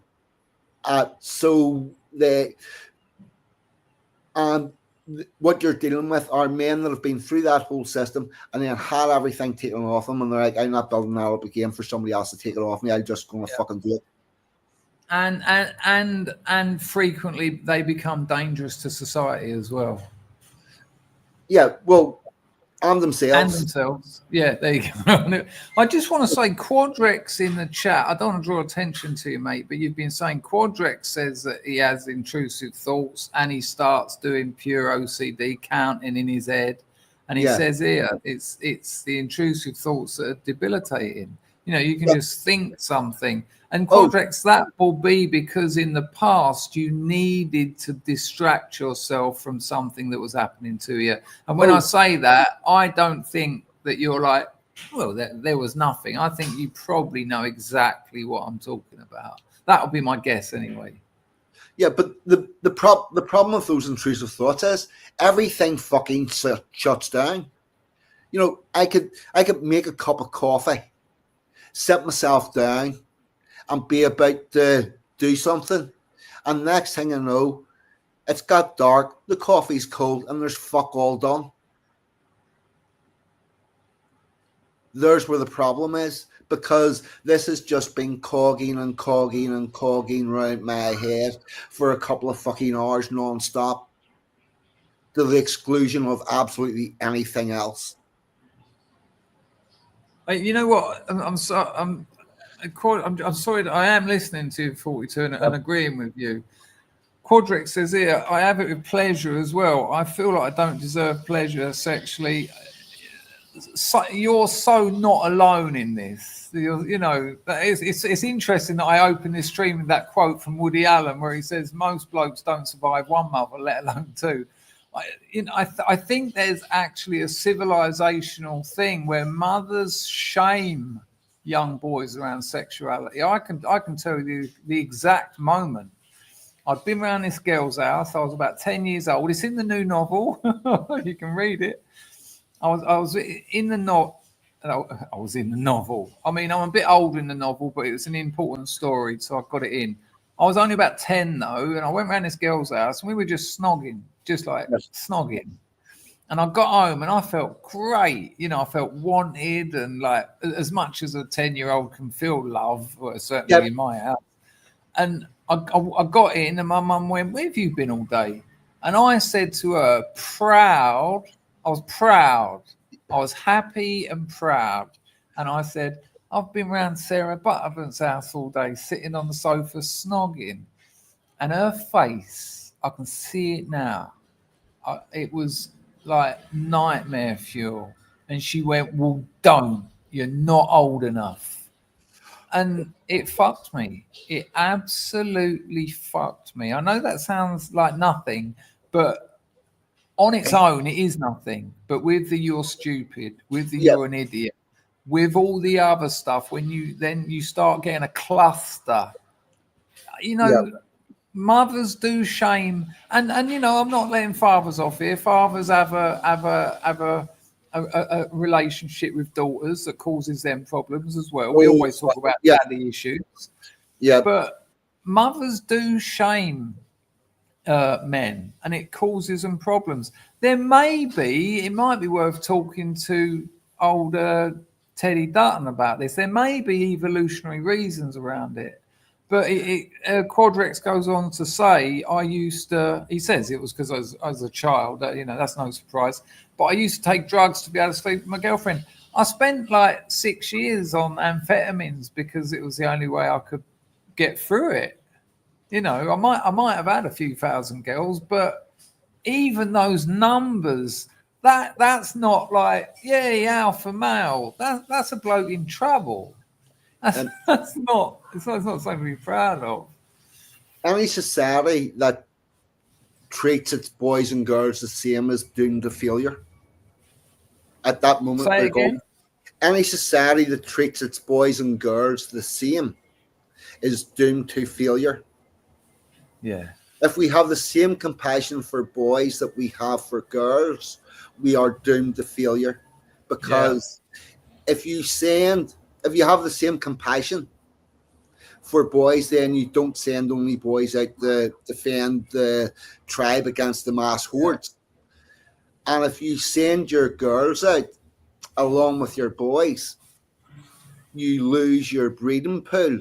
And it's a madness. It's an absolute madness.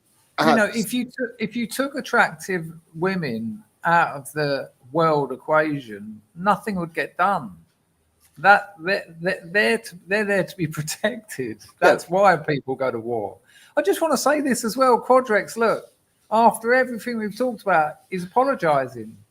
Come on, man. No, it's good to have the input. Yeah, exactly. But I understand that. I'll tell you something funny that happens in rehab. I was in so some rehabs, you go to the rehab during the day, and then once all the therapy and all the groups and that are over, you go to a shared house for the evening and the night. And they send therapists and co-facilitators around to keep an eye on you for the odd hour, make sure no one's sleeping with anyone, and everyone is, obviously.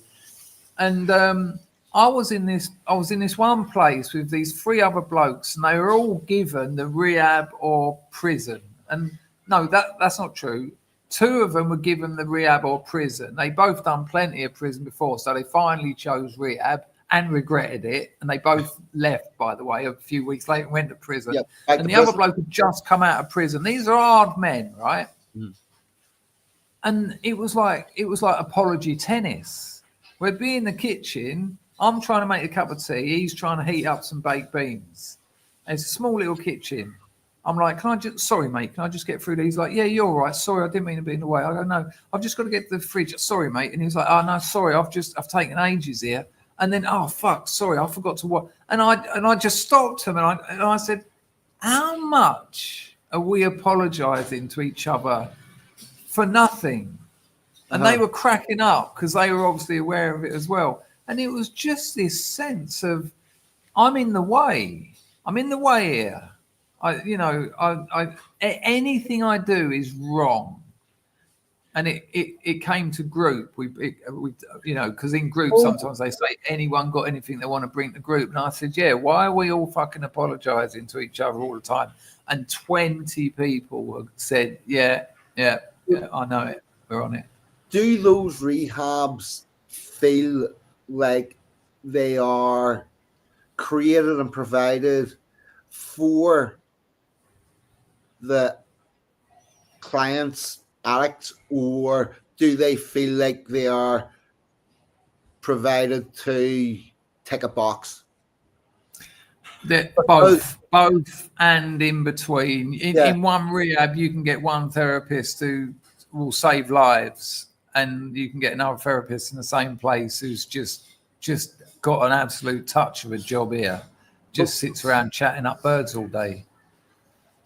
But what I was thinking is, if you're all feeling like you aren't really entitled to be there, then something, or that you're in the way. But this is no. This is like early days. This is Right. first few days. Sorry, I should have said that. Right. Because when it was brought up in the group, because rehabs are rolling programs, they don't chuck 20 people in who are all just off the street or out of prison on one day. So you'll have people in the group who've been there 11 weeks, and you'll have a bloke who's turned up that day.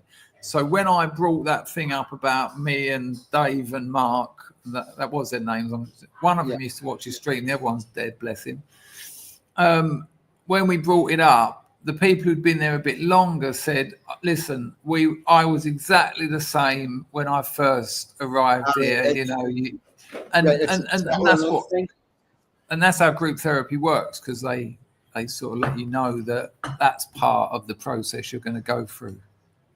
Yeah, all right. It's part of the settling in. No, I do want it. My missus has just put down a bowl of prawn fried rice. We've hit an hour and 3/4. I'll do another 15 minutes because it's a good conversation. Look at that, man. It's fucking great. Great bit of scran. Lovely. Not bad at 1:45 in the morning. And she tried to talk to me earlier, but I'd sort of give her the cold shoulder because it was quite a intense conversation. It looks like someone else has donated. Fucking amazing. Let me find that. Brad James, HIV was released by... I can't read that out, Brad. Fucking hell. Thanks so much, appreciated. Cheers, darling. HIV was knocking about for quite a while and wasn't really seen as a problem until it suddenly became a problem, and that's not a problem. And I don't think there's been many fucking changes with it. It's a bit of a jump. It's a bit of a jump in conversation. Yeah. Blame Brad. I'm going to wrap this up because I want to eat, actually. Yep. Hang on. Dottie also bought me a future. Thank you, Dottie. That's you. There you go. Look, can you check that? Also, Damon bought me a future, which is very kind. You know what? What I like, I mean, I have to earn a living. I love streaming. What a great stream this has been. But it's best when people donate when it's been a stream like this, because I can entertain, I can make people laugh, I can tell stupid stories. But I would guess that the balls that Quadrex has shown in the chat today, more than half of the blokes watching this could probably identify with what we've been talking about. And I think you know that as well, 42, from the work you do. Definitely. Be advised, my story is unique to me, but it's far from unique. There are a lot of people that have been through all this shit, and whatever it is you think you're going through that's totally mad and nobody's ever had, some poor fuckers have it too. Yeah, for sure. You can be well advised of that, and all I can say is be careful who you take advice from and make your way forward in life with caution. There you go, people. 42, I'm going to let you go. Listen, that was a great chat. Fantastic stuff. Really enjoyed it. Thank you, Chris. You offered some help to someone. Who was that? It began with a B. It was someone, right? With bad. So whoever that was, follow it up, because 42 knows his stuff around that sort of arc. I'm gonna put a comment whenever in the thing underneath whenever it finalizes. So if you want to thank me, you'll be able to thank me for that comment. There you go. Or if you're in the lifeboat. But yes, give me an email about if you think you're having a divorce, because I can guarantee you are. There you go. Oh no, Barrett Zippo. It was Barrett Zippo. I remember now. Yeah, I don't know if he's still here, but there you go. Yeah. All right, 42. I'm going to let you go. Nice one, mate. Can we have a 42 in the chat, please? Because that was great stuff. See you later, son. Thank you. All. Bye. Ta-da. I take it you had to go and get your missus when you disappeared. I did, yes. I shoot off and go and get her, yeah. Good work. So it's going to be hard to debrief the stream like we usually do, but that was good stuff, man. I came back at clitoral stimulation. Oh, so actually that was quite a while back. Yeah. You know, I writing this novel, there's a lot in it. Obviously, I'm 14 in the novel, so I've had to go back there. And my relationship with my mother was very unhealthy. The mad thing about it was all my mates would say to me, I wish I had a relationship like you've got with your mum, because my mum's was the house we could all go round and do acid and smoke weed, later smoke crack, you know, and there was no boundaries, and kids need boundaries, you know, and the reason that the relationship looked good from the outside was because there was no mothering. You know, mothering isn't meant to necessarily feel great. It's someone shaping you up for life. And my mother didn't do any of that to me. She was quite nasty. Not all the time. And she was the daughter of 2 alcoholics. They never showed her any love. She didn't know what she was doing. And that cycle just repeats itself. I mean, I've had problems with substances here and there. You know, it's I've got a real thing about this mothers shaming young boys around sex and how that continues through their lives. And Yeah, it's not my mum even didn't do that. mentioned. My mum never did anything like that. You might think she didn't, and she might not have done. But if I had to put a bet on it, well, I'll have a think about it. I do think about the conversations that I sit here and listen to. Don't ruin everything.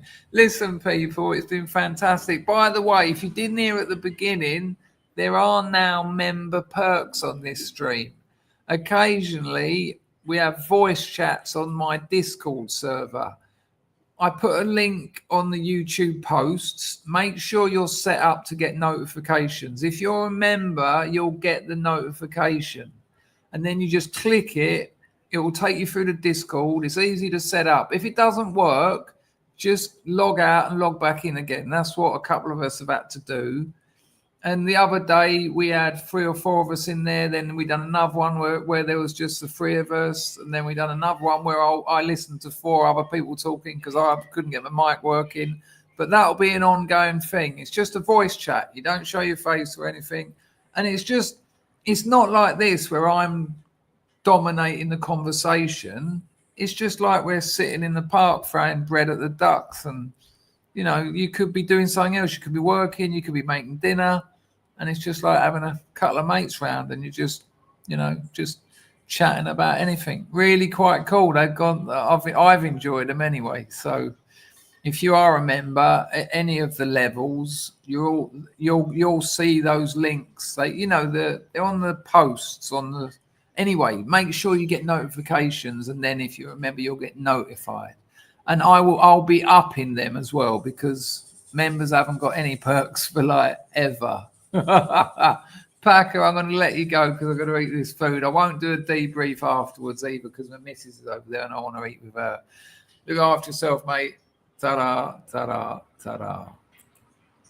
Well, there you go, people. I was absolutely knackered, and 42 come on, and he took the reins, and we had a great stream. I'd like you to think about the things we spoke about today, because, you know, all these things that we hear about, you know, there's, you know, all the myth, the DSM has got something like 5 times as many mental illnesses in the DSM-5 as the DSM-3 did, which was 20 years ago.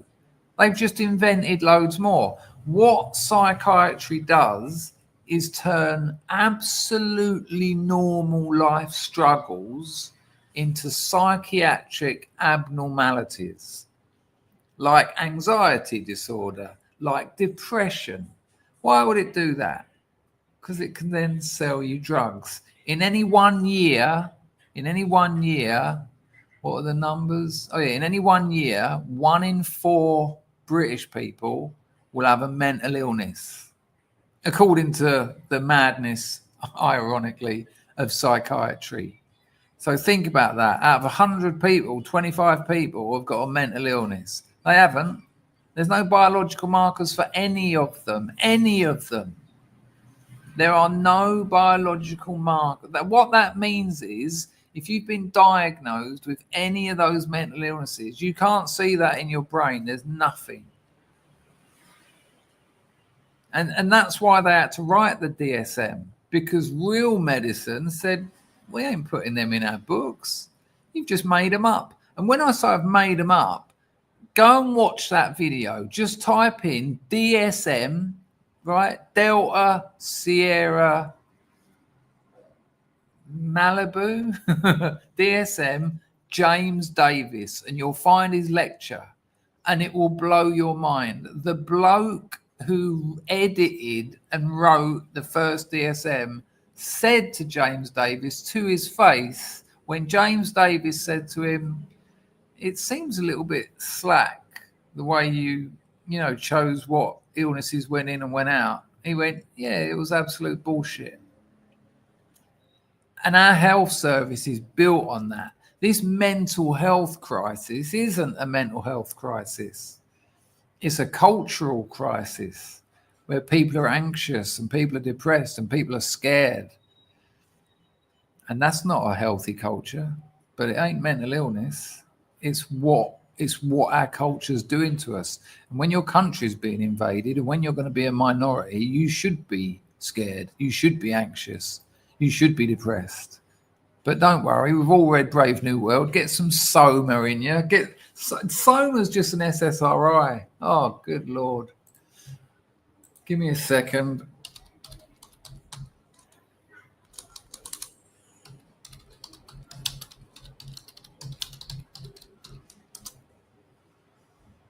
We'll have a bit of that. We'll have a bit of that. We'll stop that there.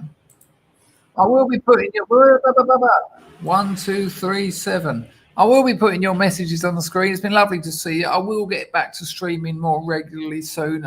This novel's blown my own mind. It's lovely. The missus goes to the province to build an outside toilet in a few days, so I can stream more because I'll have more time. Obviously, you might even get well, she always says she's going for 10 days, but she comes back in 3 because she misses me.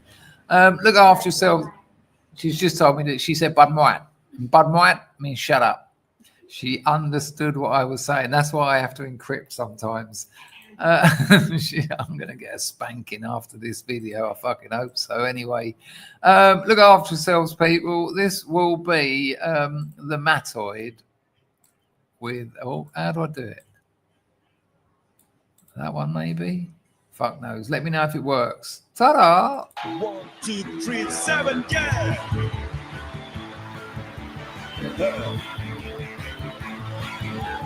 Right on, baby!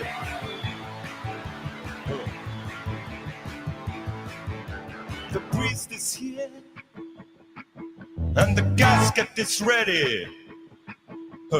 Body inside looks nice and steady. Let's play it for the man, for the last time. Play it for the man. Farewell. Play it for the man, for the last time. Play it for the man. Praise the Lord, and we got to go on with the funeral party. Got to go on with the funeral party. Got to go on with the funeral party. Got to go on with the funeral party. Yeah! All right. Now the priest is talking, and the casket starts to move. Everybody's crying. We all got the groove. Let's play it for the man, for the last time. Play it for the man. Farewell. Play it for the man, For the last time, wait for the man. Praise the Lord, and we got to go on with the funeral party. Got to go on with the funeral party. Got to go on with the funeral party. Got to go on with the funeral party. Yeah! All right! Everybody cry!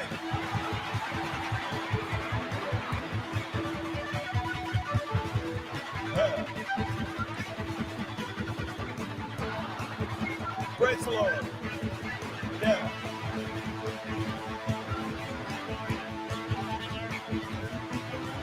Yeah. Praise the Lord, and we got to go on with the funeral party. Got to go on with the funeral party. Got to go on with the funeral party. Got to go on with the funeral party. Party, party, party, party, party, party, party, party, party, party, party, party, party, party, party.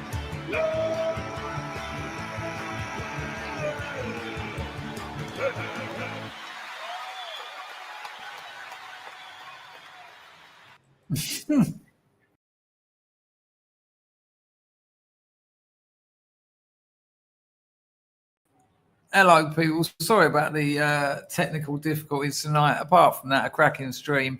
I'll talk to you soon. Look out for the notifications for the Discord voice chat.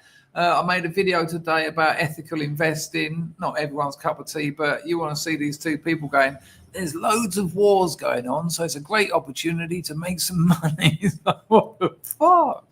Anyway, look after yourselves. I will see you soon. Here's a massive hoita.